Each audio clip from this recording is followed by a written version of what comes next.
Добрий день. Добрий день, рада всіх тут бачити. Потроху всі доєднуються, і ми будемо розпочинати через хвилинку.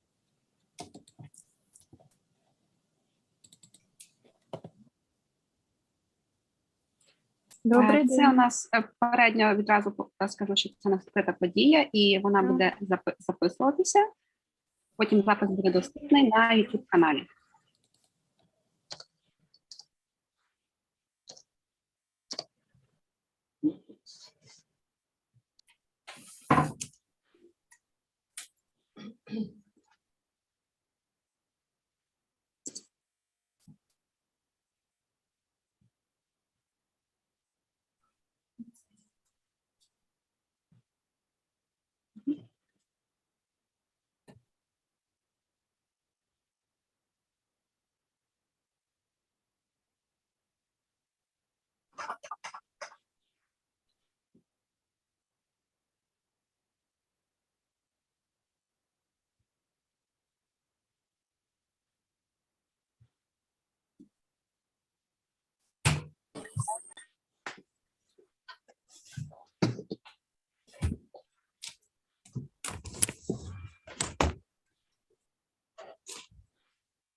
Добрий день ще раз усім, хто вже під'єднався і хто під'єднується. Рада вітати всіх, хто знайшов час і бажання послухати і дізнатися про замовні роботи. Мене звати Катерина Костогриз, я координую проєкт ініціатива академічної доброчесності та якості освіти, проєкт, який координується американськими радами з міжнародної освіти. І сьогодні наша подія присвячена такому явищу, як замовні роботи. На цю подію ми запросили і дуже раді, що вона погодилась Вероніку Краснічан. Вероніка є докторанткою кафедри права та соціальних наук факультету бізнесу та економіки університету імені Менделя, що є в Чехії, місто Брно. Вероніка взагалі є фахівчиною з питань замовних робіт у Чеській Республіці. Вона також є членкиною Європейської мережі академічної доброчесності. Свою магістерську роботу вона присвятила саме питанню аналізу ринку замовних робіт в Чехії. І наразі вона так само продовжує займатися питаннями замовних робіт, contract cheating, уже в проєкті, міжнародний проєкт дослідження замовних робіт. Сьогодні Вероніка буде з нами ділитися досвідом як і чеським, і так і загалом питанням замовних робіт в такому глобальнішому вимірі.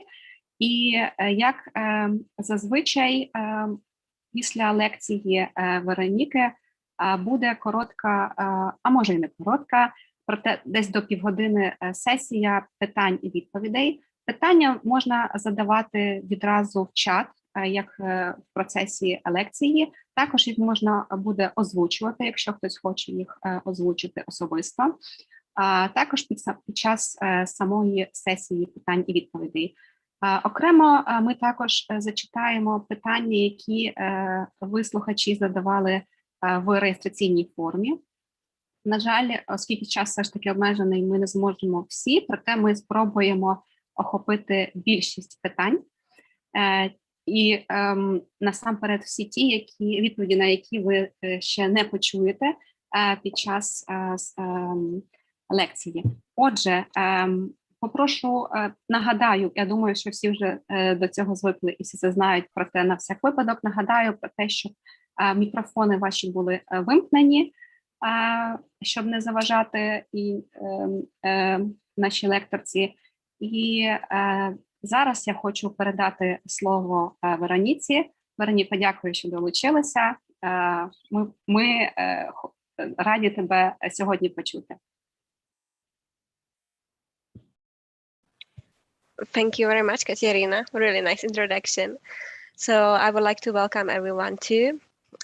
Today I'm gonna talk about exactly problem which is called contract cheating. You heard some information about me. I'll just want to add that I am team member of European Network of Academic Integrity, which is a really important network, which is working on all problems of academic integrity. And I'm also now project coordinator as another contract cheating projects, which are international. I'm dealing with contract cheating from 2017. I started with my thesis actually, but after that I started study PhD. Right now I'm on my maternity leave, but I still keep publishing and working on this problem. But soon I'll finish the school and I will be full-time researcher, hopefully. So what we will talk about today, the outline of the workshop is really easy. At first, I would like to introduce you the issue of contract cheating. Then I will share with you some my research results, and then I'll propose some actions we can do to deal with contract cheating much more easily, something to prevent us and something for detection.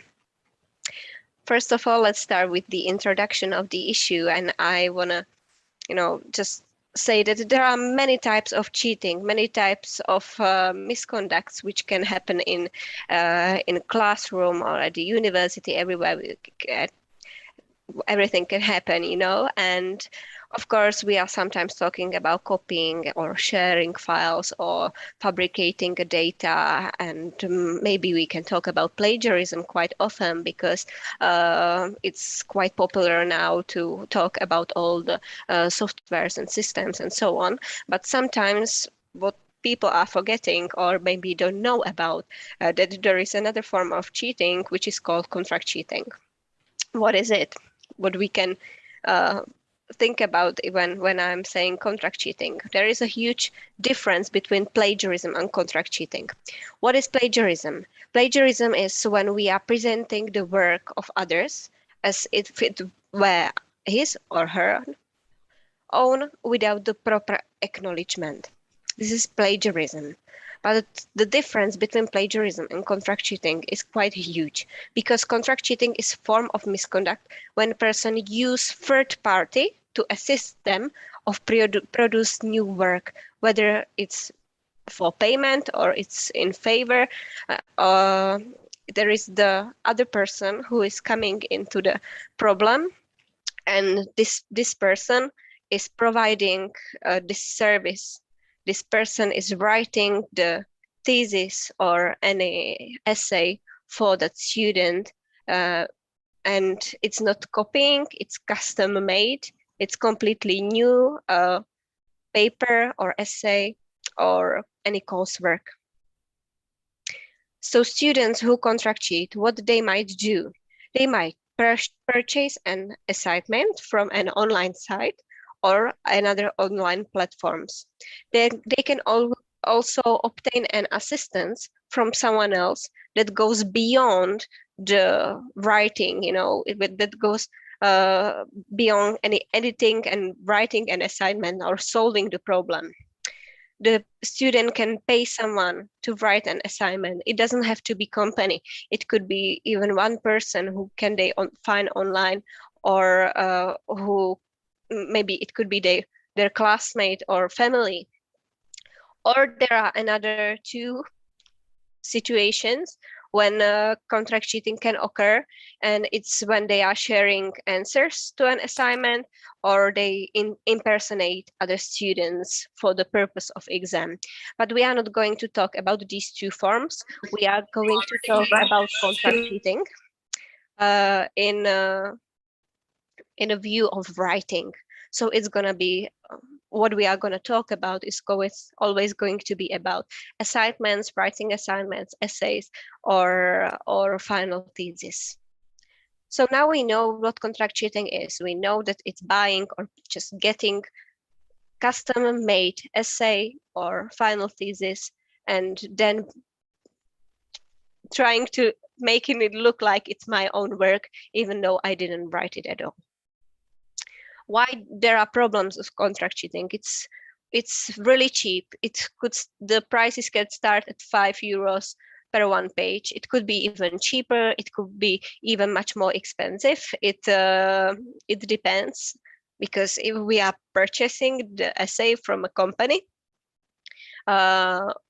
we are always asking them, or they are looking at a few things. They are looking at what's the topic, how is it complicated to write it, how long it should be, how many pages we are asking for, then how much time we are giving to the company, and what level do we expect, if it's like a freshman year or if it's final year of the master studies. It really depends.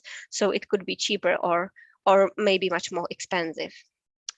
It is really accessible. You can find people who can write for you on Google, on Facebook, on other web pages.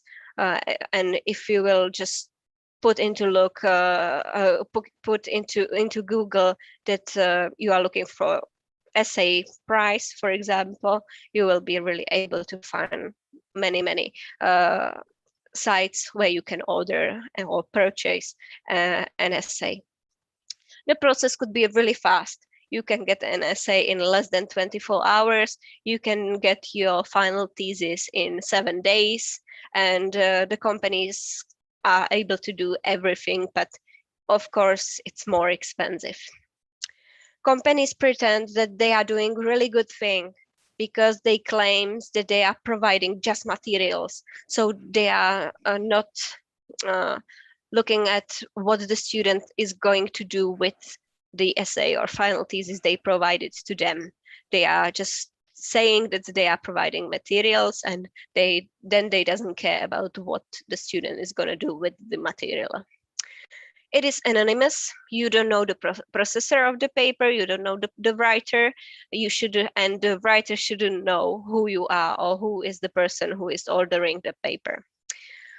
It is fraud, but it is not illegal. It's just illegal in New Zealand, Australia, and I think 17 US states. It is really hard to reveal because, the essays tend to be original, so the softwares are not able to identify it. But what is even harder is to prove that there is a situation of contract cheating. It has a really big impact because the credential of the degrees are then untrustworthy. It causes reputation damage to educational institutions. It allows students to purchase their way to degree and devaluates the education. It creates and contributes to culture of fraud. And what's much more problematic is that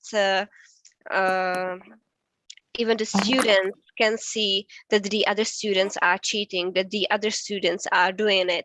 And this brings them an idea when they see others doing it, why not me?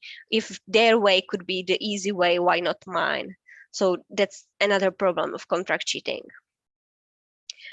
Now, I would like to divide contract cheating into two groups.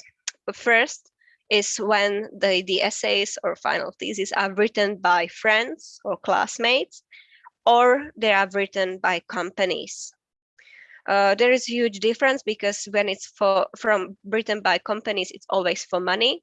There is a payment involved, and if it's written by a friend or classmate, it could be written just in favor, or they are changing the assignments and so on.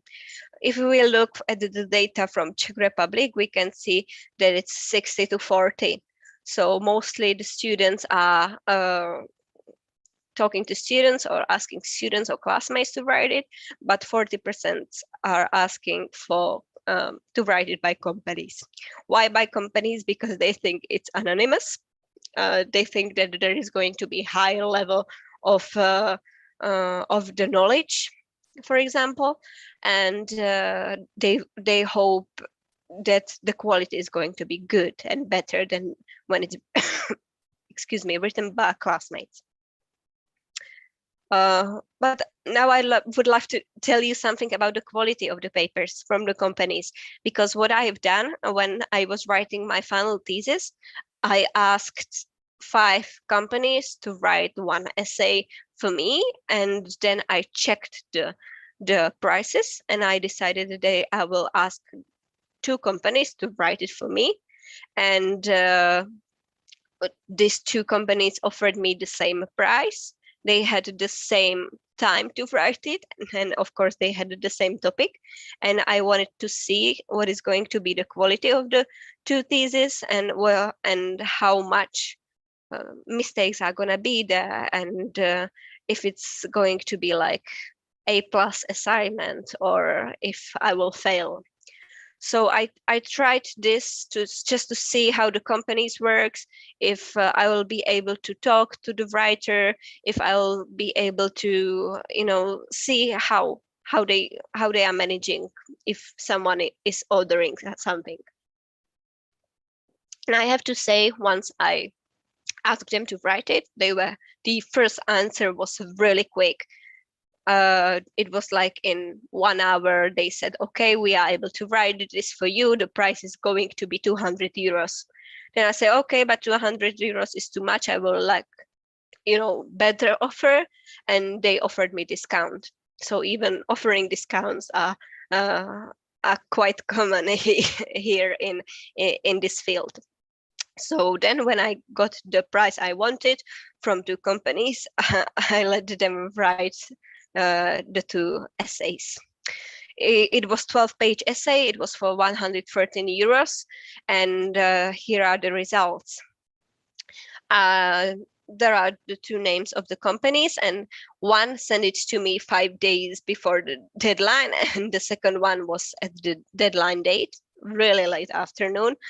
The quality of the two essays first was really, really bad. There were incorrect number of pages, lack of expertise. There were invented resources. There were grammar mistakes, and I had to say that I'm not accepting this thesis, and I wanted to get my money back. The second one was quite average. There were grammar mistakes, but it was average work that would go through the marking, and I would get like C or D, but it wasn't that bad. But the first one was really, really bad. Once I asked them for my money back, they said, okay, but we can make it for you. We can give you another discount. We can provide you another essay and so on. And I said, no, I don't want it. I want my money back. But they said that there is no possibility to get my money back, even though they were advertising that there is this possibility. But after that, I saw in the document that there is the name of the writer, but he should be anonymous. So I asked them if I should write to the writer an email and ask him for my money back. And then they were really grateful to give me my money back, because I will be quiet about his name.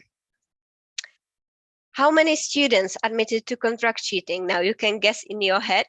I will share with you some results from Global Smo Survey.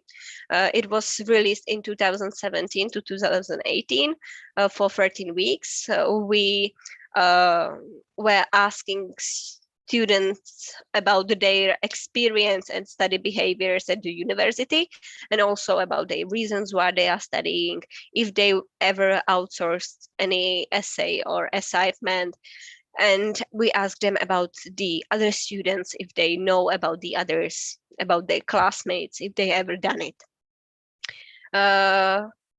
We got more than 10,000 responses, 2,000 answers together in 22 languages, but actually just 67% were fully completed. So I'll be able just to show you just some countries where the results were relevant. And here you can see where the respondents from. So many countries. And together we've got really nice results from Sweden, Australia, Chile, Serbia, Czech Republic, and also Romania. And you can see the percentages of the cheaters. I have to say that the methodology of this research was quite different than the others, because usually when we are doing a research on contract cheating, there is one question where we are identifying the student if he is a cheater or not at all. But here at this questionnaire, there were 14 questions where the student can identify themselves as a contract cheater or as a cheater, because we were asking them about different types of contract cheating, about purchasing the essays or getting just the essays, and from different fields, from different perspectives. And that's why the numbers are so high. In different research, you can see the much lower results, and it's because the different type of methodology of the research. So that's the reason why the numbers are so high. And for example, Czech Republic, 19.7% is quite a huge number. I was so surprised when I saw this. And Romania has the worst experience we can see with the contract cheating from point of view of Global Smo Survey.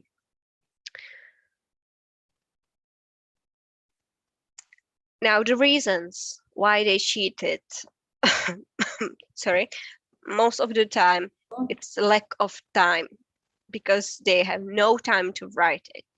It depends. Sometimes it could be true if they has too many assignments due at the same time, which is the another reason why students are cheating. I can understand it, but sometimes lack of time means that they were at work or they were doing another things which they love to do or wanted to do instead of studying.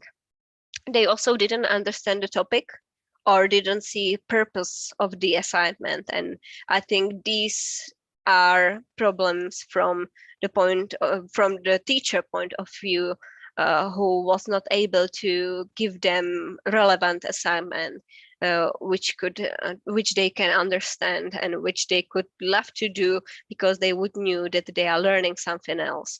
And also another reason was laziness. What's quite important in the field of contract cheating is why the students are actually coming to the university, why they are studying. Because at first, well, as I said, we asked them why they came to the university, if they wanted to get a degree, if they wanted to get the knowledge, if they wanted to get a better job or something else. And countries like Sweden or Australia, they answered that they came to the university to get the knowledge. They wanted to learn, they wanted to know things. And you can guess what happened in Czechia or Romania. The answer was that they came just for the degree, because they wanted to have a degree. They were not thinking about the knowledge. They were thinking just about the paper, the degree, which they wanted to achieve. There are another results from the research, that there is growing number of respondents who did not cheat, but know someone around them who had their work processed. And at first it was around 40% of the respondents. And now, the last research I have done, it was more than 70% of respondents who know someone else, someone around them, who got paid or who paid for any assignment just to have it done. If the students are purchasing the essay or the final thesis, most of them, like 60% of them, edit it before the submission, because they want to feel or give into the writing something from their own, and it's just for their feeling that they've done at least something to the essay. But some of the respondents said that they did not submit it at all, even though they bought it at first. And the reason why they didn't submit it is because it was a really low level of writing, and when they saw it, they said, oh, I can do better, and they wrote it by themselves. And contract cheating, what is important, was almost never detected. Can you imagine, from the 10,000 respondents we got, there were less than 20%, okay, not in Romania, but students who admitted to contract cheating. But less than 1% of these people was detected. It was like 0.7%. And even though if these people were detected, they were not properly punished. And you can imagine how serious this problem is, and they were not punished at all, which is quite a huge problem too right now. So now we can talk about how to deal with contract cheating. Just some short or some things how we can prevent it or detect it. And there we can talk about it from perspective of the students, and we can also talk about the perspective of teachers. Basically, it's quite hard to talk to students about contract cheating. There is one myth that talking about contract cheating with students can just encourage them to do it, to contract cheat, because some students didn't know about this type of cheating, and now we are introducing to them this possibility, but that's not true. If we look at the surveys, we can already see that 90% of students knows about contract cheating. They know these companies, they know about contract cheating from Facebook, they know about contract cheating from Google, and also they know that it's happening just between students, classmates who are helping each other. So contract cheating for students is not something new. Basically, it's quite something new just for the teachers who are trying to deal with it, who are now trying to detect it, protect it, and when students are surprised when the teacher knows, that there is this possibility, and they know that this could happen. They were just surprised. For example, when we had our last case of contract cheating at my university, sorry, I had to drink. The students were quite surprised when we talk to them, and we just knew that it's not their own work, and they were surprised that we know these options of how to get an essay written by third party, by someone else. So let's now have a look at the students. Basically, don't cheat is the best way. It's not only about contract cheating, it could be also about plagiarism and so on. Just be honest and remember that we came to the university to get the knowledge, not only the degree. I don't know about the situation in Ukraine, but in Czech Republic, there is still this stereotype that if you will get the degree from the university, it means you are going to be successful, you are going to have a lot of money, and you are going to get a really nice job, you are going to be manager, and you're going to have a really nice office, and so on. After graduation, all the students know that is definitely not true, but there is still the push from the society to to get the degree, to be something else, someone better, but we know that it's not true. It would be great if the students would be could share the attitude with the classmates and the other students, the best practice, the attitude, why they don't cheat, why they want to get the knowledge, not only the degree. It works in the USA, great. It works in UK, quite okay. It works in the UAE. For example, when I was at Dubai, the students are great. They are working together. They are sharing their ideas. They are happy to, promote academic integrity, to promote that cheating is something bad. It doesn't work in Czech Republic. Students are not, they just don't want to cooperate in this, and they just feel like they don't have the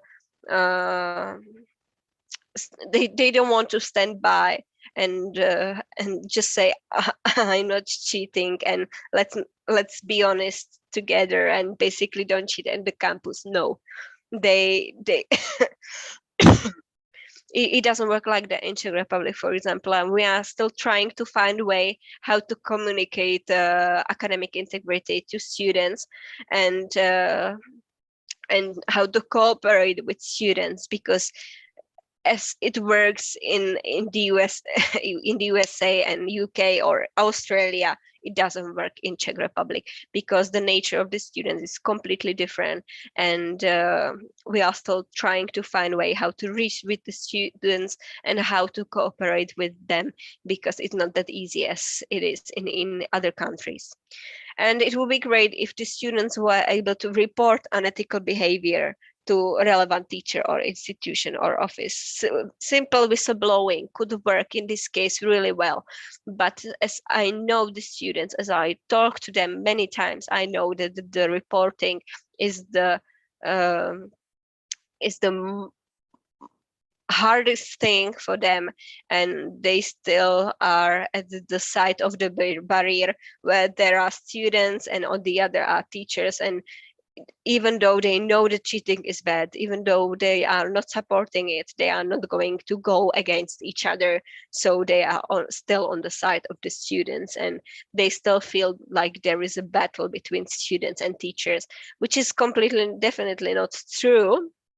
But this is just their point of view, that on this one side there are students and other are teachers, and they are not going to be reported there, even though if they are not friends, but even classmates. No. That this is the ideal state, you know. It would be great if the students could cooperate and they can share their attitude with others, but I know that it doesn't work in Czech Republic, for example, but maybe it could work in your country. What is much more important and what we can also do is how to deal with contract cheating if you are a teacher. Basically, there are some things you can do from the side of prevention. First of all, you can require multiple drafts. I know that the companies are available to give the students even drafts if they will ask the company to write for them and give them, for example, 1 page a week. They are completely okay with that. But even though it's much more work for them, maybe it's going to be more expensive. So it's good if you can ask for multiple drafts. The best prevention is to use in-class writing. I don't know about you, but when I ask my students to write in class, like, now you have to write 1-page essay, they were like, oh my God, like, now? I have to think about it. It's not that easy. I say, yeah, I know. That's why I'm challenging you with this assignment, and let's do this. Let's write 1 page in 2 hours. And it was a disaster. You know, it was a really disaster. They were not able to write it at all. But I was sure that what they wrote, that it's written by themselves. So that's a really nice prevention. But even though it wasn't that good quality writing, it was great because I knew that they are writing it by themselves. You can ask them to write more personalized and authentic assignments. This is great because it's not something they can find on the internet.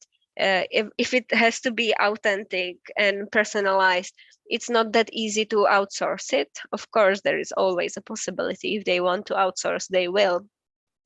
But if you are asking about them, and if you're asking about something as authentic, it means that you are not going to leave it on the table you are going, and if you are going to really read it and give them the feedback, they will find a way that there is a reason why they are writing it, and it could be much better for them to understand the assignment and the purpose of the assignment. You should limit the non-substantive requirements, and it's great if you allow late submission. Of course, if you are allowing the late submission, there should be some kind of punishment. Maybe you will give them less points, you can lower the rate, or give them any other punishment. But it's great if you allow the late submissions, because we already know one of the reasons why students are cheating is that they are running out of time and they are having many assignments due at one time. So give them the time, allow them to submit the task later, and it could prevent contract cheating, because they know, okay, the deadline is quite close, but I know that I can still pass if I will submit it 1 week later. And these other 2 points are for the other parts of contract cheating, which are connected with exams. So you can use assigned seating, and also always check ID, just to prevent that the students who are sitting there are really the students who are sitting there. Here you can see some types of testing, and it's likelihood for outsourcing. And you can have a look what types of testing are mostly used in your country. And here you can put in contrast what types of the testing are mostly outsourced. You can see that the short turnaround time or heavily weighted tasks are really likely to outsource, because they have a feeling that if they will not write it well, they will not pass the exam.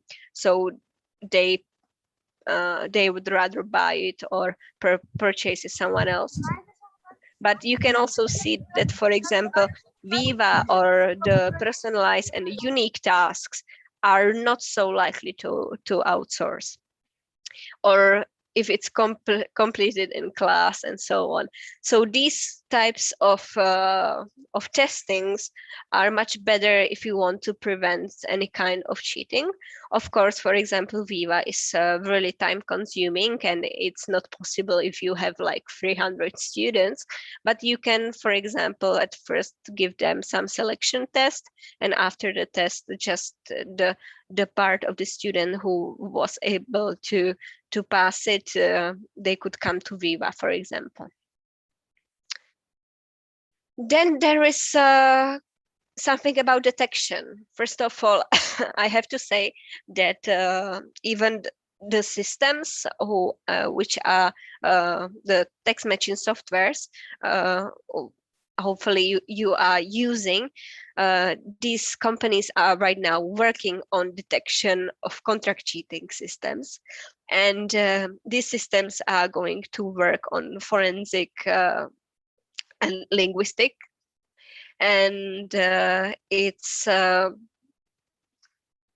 is going to be checking the style of writing of the students.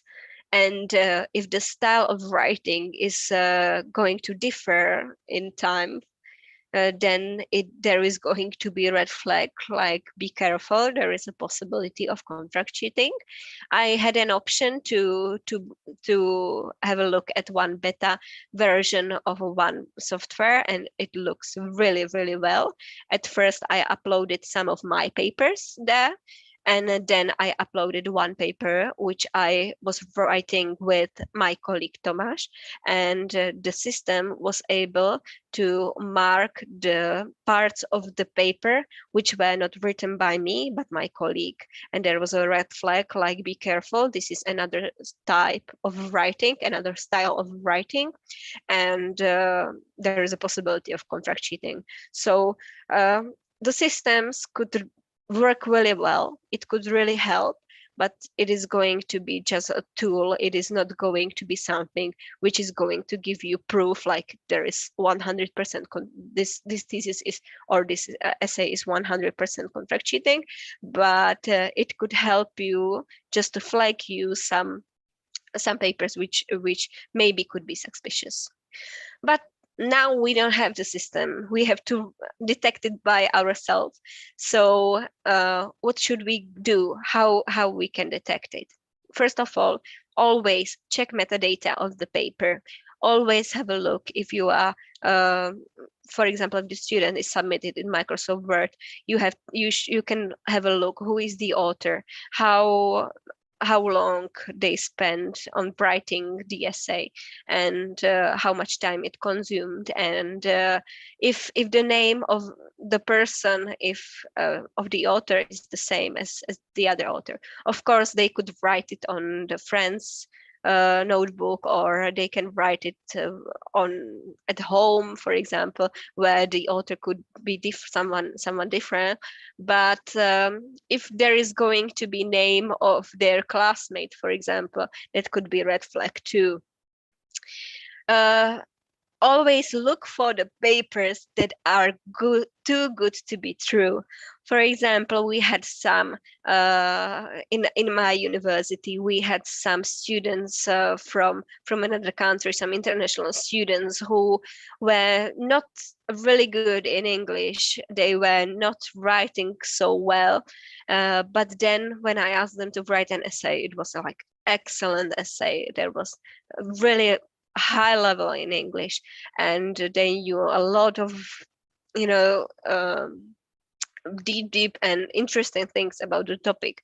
And I was so surprised. Really, I've said, oh, that's great. But then I tried to ask them about the paper. I asked them about the process of writing. I asked them about the ideas of the paper, and they were not able to answer my questions. Even though the written part was amazing, they were not able to say it at all. I was really trying to get to the point that there is just some misunderstanding, and that somebody just helped them with and corrected the task. But after the long process of talking to the students, we discovered that they were not the authors of the text. What we have done, we gave them the written part, the written essay, and we used black marker, and we decided to just mark some important words in which were in the paper. It were results, it names of the countries which were mentioned there, and so on. So some information from the paper which the student who really wrote the paper should know, and the students were not able to to tell us what should be written there. Not at all. They were just guessing. And then when they were asked more and more questions, they say, okay, I'm done. And yeah, it's true, I didn't write it. So we quite pushed them to give us the proof that they didn't write it, and they gave us to them. Okay, what else you can do for the detection? You should always use the text matching software, even though the works or the essays who are students getting should be always custom made, so there should be no sign of plagiarism. You should always check the sources. What happened to one of the authors from Australia? They were checking the sources, and they found out that their one source of the essay is from some weird web page, and then they discovered that it's from the web page which is offering custom work essays. So it was contract cheating web page from and part of the essay was already published there. So there was another sign of contract cheating because they were not careful and they published part of the written thesis or essay as an example of written thesis on the web page. So that's how they discovered that that was another problem with the contract cheating. Always get a second opinion if you are if you can see any suspicion, any suspicious work or essay, you should always ask for second opinion from another colleague. And even though if you decide to communicate with the student, if you decide to ask them all these questions about the paper, how it was written, and about their ideas in the paper, always have the second person there, just to have someone who can prove that this is how the situation happened, and to prove that the student, for example, was not able to answer your questions. So it's going to be much easier to prove that this happened, and it's not going to be just your words against the students. If we are talking about testing or using the seating, we already talked about it. It's not about the writing; it's about the testing the students. Here is something about the percentage. If you are using the text matching software, it doesn't matter if it's turned in on any others. There is always important to be careful about the meaning of the percentage, which is that even 0% can mean plagiarism. Why? Because students already invented a lot of ways how to work with the system, and sometimes they are not uploading text, they are uploading, for example, just pictures of the text. So the text matching software is not able to detect any text, and that's the reason why there is a zero in the result of the test of text matching software. So just be careful. If there is 0 or really low number, it doesn't have to mean that there is no plagiarism at all. Students are, as I said, students are using the pictures instead of text. They are sometimes putting hidden numbers or hidden letters in the gaps, so the system can see the text as one really long word, or it looks like something weird and there is something wrong with the text. Okay, what else could be suspicious? As I said, high text match in the text matching software, and also too low match in the text matching software. You have to always have a look at the sources of the writing, where it was taken from, and also always have a look at very strange or unusual sources. If you are not sure about the sources where the students could get it, sometimes, they are using some sources which are not even they are not even able to get it from the university library. They are not able to get it from, for example, Web of Science or Scopus. And we were so surprised that the students are using, for example, these sources. And we asked them where they get it, and they said, yeah, I purchased this book from Amazon, and I did the literature review from there. We were like, oh, okay. And can you show us the book? And they said, oh, sorry, no, I gave it to my friend. Okay, so can you show us the receipt from the the Amazon, can you show us that you really purchased that book? And they were really not able to prove that the book was really purchased from. So that was another sign that they are lying to us. If you are not sure, always ask them about the sources and when they get it, or and why they decided to work with this source. If they really wrote it, they should know all this information about the sources, how it was detected, and how they found it and where. And if they not, they are going to start just Googling, and they are not going to be able to give you the answers. Always be careful about the discussions and resources part that are not related to the topic, and resources that do not exist. Also, as I said, links to fraudulent sites, for example, sites where you can purchase an essay. It's another part that could be suspicious, and stylistic changes within one or more works of the same author, for example, language, grammar, vocabulary, formatting, fonts, and so on. Maybe, as you know, I'm from Czech Republic, but our neighbors from Slovakia, our language is quite similar. And sometimes what happened was that it was an essay written in Czech, but there were some Slovak language, Slovak words, and was so surprised why. And then I discovered that the essay was originally written by a Slovak person who was trying to write it in Czech.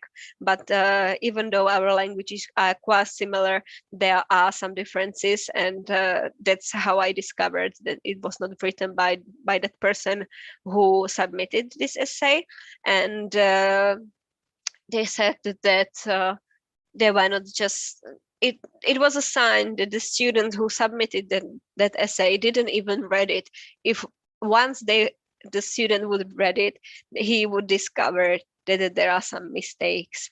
Also, grammar and vocabulary, and be careful about the formatting and fonts, because the students, as I said, majority of the students who are paying to get the NSA are trying to rewrite it or make some changes in this. And mostly they are forgetting about the formatting at the end.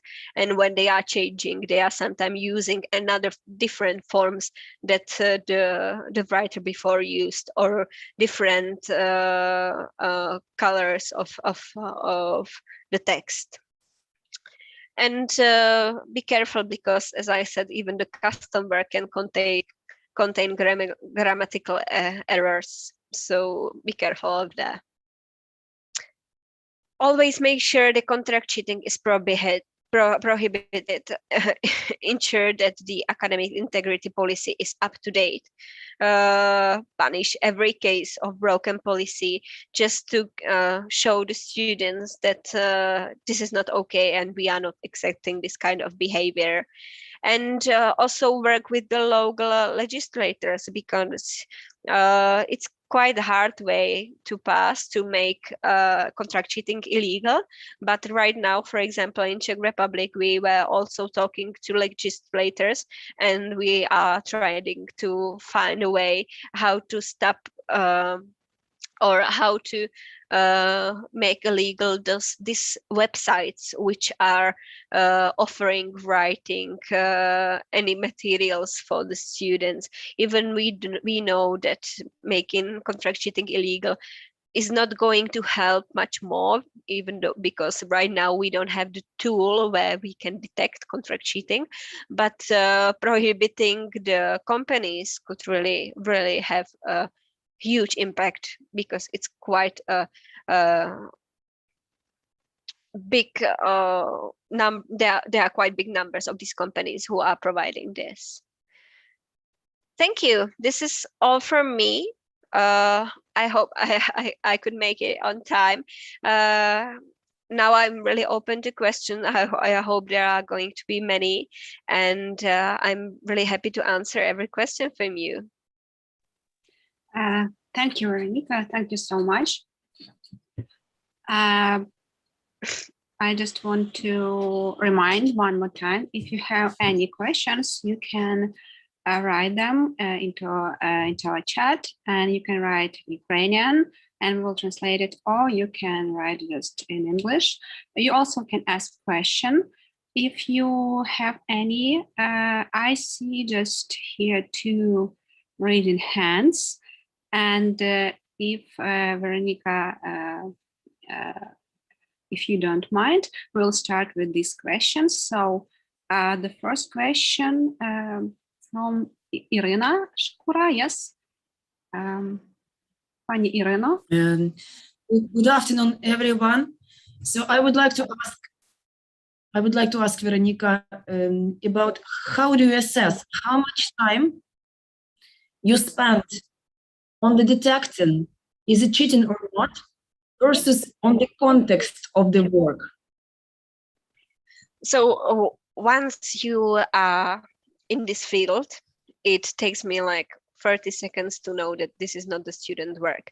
It depends. If you are cooperating with the students, if you are really if you know how they are working, if you know them from the lectures, you are able to identify that it's not they work really easily.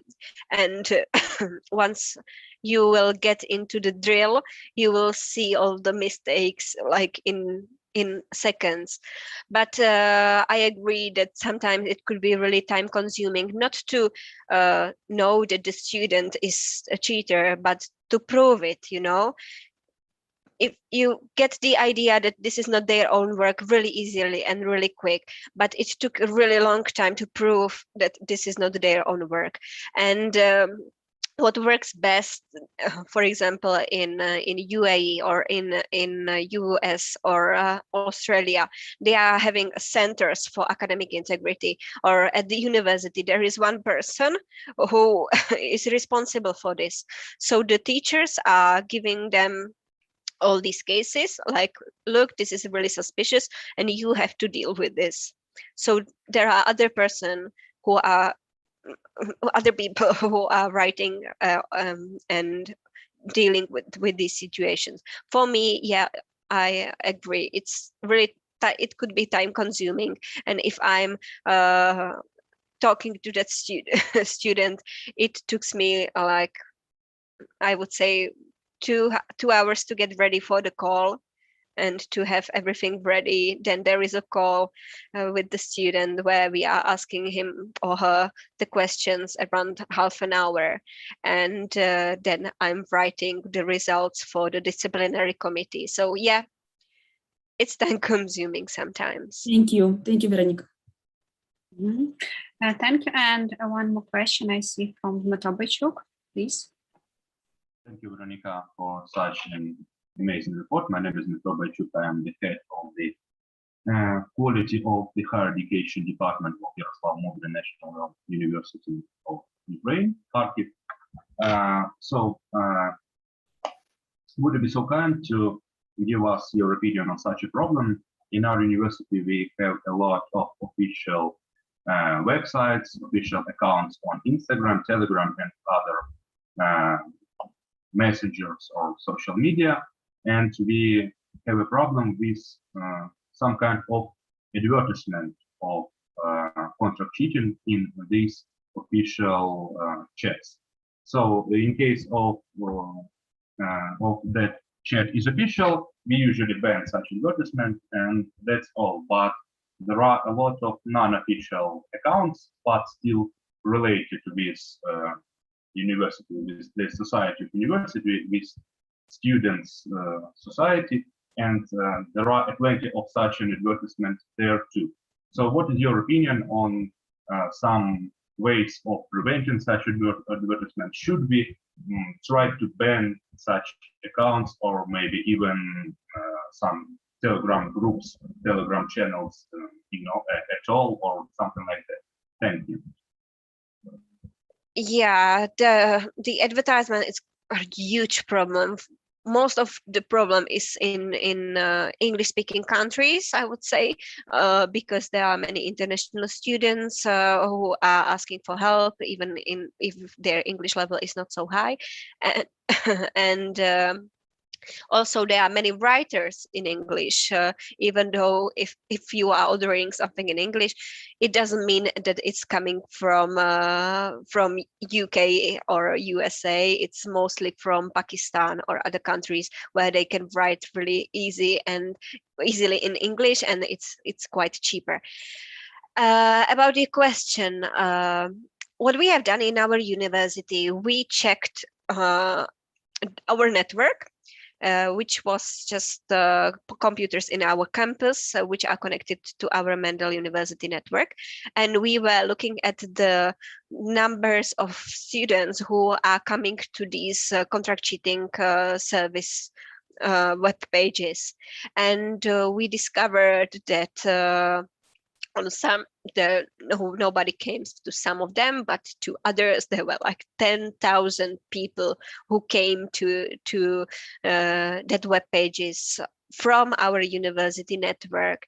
And so we know that our students are coming to them, and we know that there is nothing to do except if you are ordering or writing for someone and so on.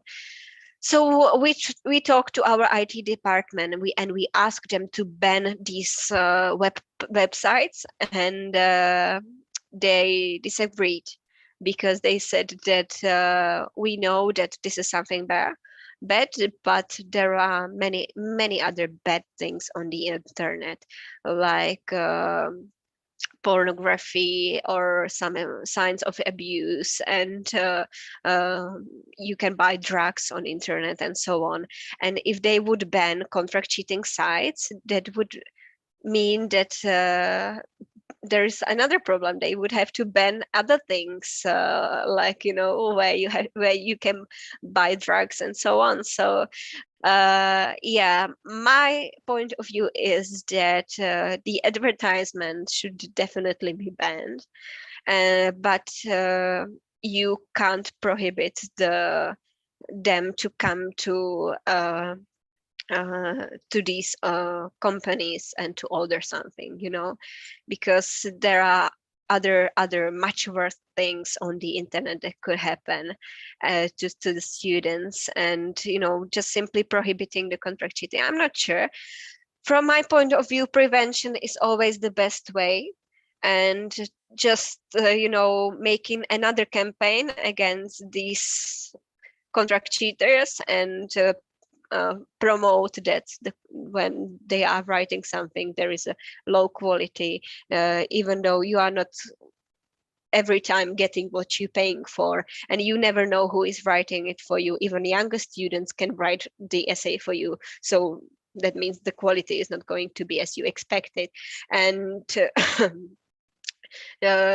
you know, so I do agree that we should do some steps to against the sorry against the advertisement, but still we have to have a look at the other side, that there are still other things on the internet we should think about or can think about. So just simply prohibiting the advertisement, I'm not sure if that is the right way to go.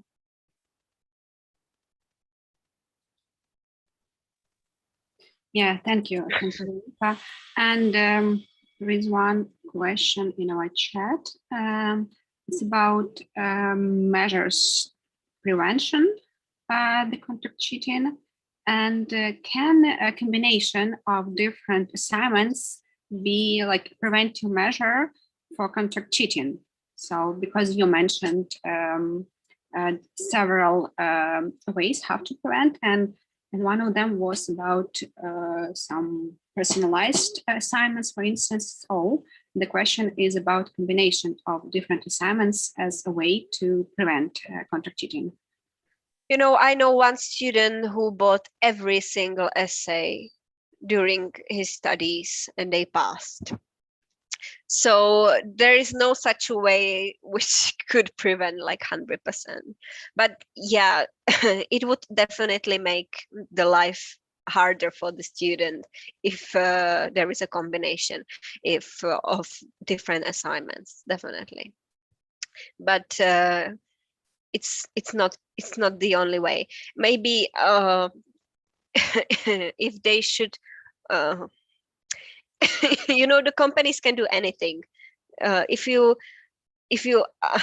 ask, even if the teacher is giving the feedback and the feedback is not bad, if it's not good, and they are asking the students to rewrite something, the company is going to rewrite for them. So they are really open to every possibility which the teacher is going to give them. So yeah, combination could be one part of preventing, but it's again, nothing is 100% now. Mm-hmm. Yeah, thank you. And I want to read some questions from our Google form that we have a couple of them that still need answers. And one of them about legal responsibility, like criminal or administrative liability. And the question is, do you have any information, maybe you know, about legal responsibility, like criminal liability or administrative liability for the authors of these papers, or just papers that students submit? Because you, Veronica, mentioned Australia, New Zealand, and several states in the US, that they where the contract cheating are really illegal. Do you have maybe you know information about this liability, criminal or administrative? Yeah, it is illegal there, but they will always be so. They are, people are creative. They will always find their way. If they want to cheat, they will. And even though if they want to contract cheat, they will. Even though it's prohibited and it's illegal. There is a really what is problematic is the authorship law. For example, in Czech Republic, the author is always the person who is writing it. So the contract cheater, we could say, the person who is writing it is the original author, and then the person who is purchasing it is not author at all, and he's just pretending. So if the person who is buying it would, for example, became really nice politician, and the person who was writing for this person before will decide to reveal this quite a secret that he was the original author, and he will be able to prove his authorship. Then by the legal law, there is going to be a big problem for the student who contract cheated and pretended that he is the original author, even he was not. The problem of the legality is with the punishment. For example, if it's illegal, it could be the punishment is going to be just bigger than if it's not illegal. But making the contract cheating illegal doesn't help if we are not having tools how to detect contract cheating and how to prove it. So if the punishments are going to be higher, there could be possibility that the most students are going to be afraid to contract cheat, but definitely it's not like a brick wall which is not going to be destroyed by the students if they want to. So legality is really nice and important thing, but it's not the it's not the 100% solution for this problem. And following this question, another one is about consequences in Czech Republic, consequences for students if teachers or the universities reveal that the papers they submitted are not their papers, weren't written by them. So can you share the experience in your country about the consequences, if any? Yeah, so it depends on what paper it was. If it was just an essay, they were not suspended, but they had a warning, and if there would be another problem, even copying something on something else, they would be expelled, definitely. And but if it was the final thesis, the student had to leave the university immediately, and they lost the opportunity to finish the studies at the university. So if they wanted to start again, they had to start from the draft with nothing from the beginning. So they've lost, for example, 5 years of their studies because they've written, yeah. But that's just it, nobody else knows, just the university knows what happened to that student. And of course, family, for example. So that's quite devastating for the students when they studied for 5 years. And it depends. If the student is a cheater from the start, it doesn't mean a thing for them. But if the student just made a mistake at the end because he was really scared that he is not able to finish the studies, and he asked for help and he purchased the essay, and then they left just all the 5 years just for this one mistake, then yeah, for them it's quite a huge punishment. Mm-hmm. Yeah, thank you. And question about the thesis. What should it's a question, and I will quote it. What should I do if I found out that a company that like SA Mills, for instance, that company selling my dissertation, like PhD thesis, for instance? What should I do? Wow. I would at first definitely contact the company, but that's a very hard question. For these questions, yeah, I will answer it a different way. I'm working for European Network for Academic Integrity. And what they have done, they developed one working group, which is where experts from everywhere. And they are dealing with all these kind of questions and problems. And even if there is something what we never experienced, they have a meeting together and they are dealing with all these kind of questions. So I would definitely say that it would be a great idea to go to European Network for Academic Integrity and look for this group, which is going to set a meeting and do all the best to help with this problem and help and find the right solution, which is going to be ethical and for help. Right now I'm not able to answer it. It's really hard, but I would definitely go and ask these experts to find a way. So we have some time for questions, and there is a question about your,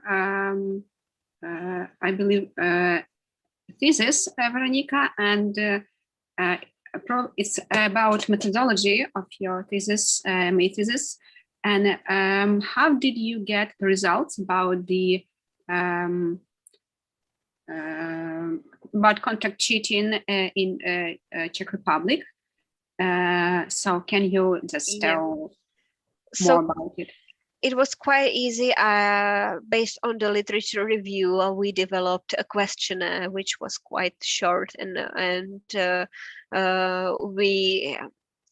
by we I mean I, because no, I developed a questionnaire which was quite short, and it was asking a student about these outsourcing practices, and I shared it with the help of my tutor, my mentor. I shared this between all the universities in the Czech Republic, and that's how I get the question, the answers. You know, in this field, in academic integrity, it's quite strange because when we are talking about contract cheating, we are talking about just respondents who said or responded that, yeah, I really did something like this. So we are not talking about real cases which were discovered. We are talking about people who admitted that they ever contract cheated, even once or many times. So it's up to them if they will self-report themselves in the questionnaire. So this is how the questionnaire works. So we have only self-reported data. It doesn't have to be true. It's quite limiting the results, but it's the best we have now. Yeah, thank you. And I see one more question in our chat. So thank you, Veronika, for your lecture. And is academic dishonesty an urgent problem in your country in the secondary education? And is it a problem, urgent problem for researchers, for scholarship, because these are the factors that affect academic integrity for students also, especially I believe secondary education. Yeah, you know, it is, yeah, definitely. It is a problem. I think it's a worldwide problem. But in Czech Republic 2 years ago, nobody knows about contract cheating, and they were not talking even too much about plagiarism and so on. But then with our activity, not only mine, but me and my colleagues and others, we had a lot of workshops talking to not only researchers, but even the teachers, the lecturers. And we tried to educate them about all these problems, and some of them catch the idea and really got interested in this.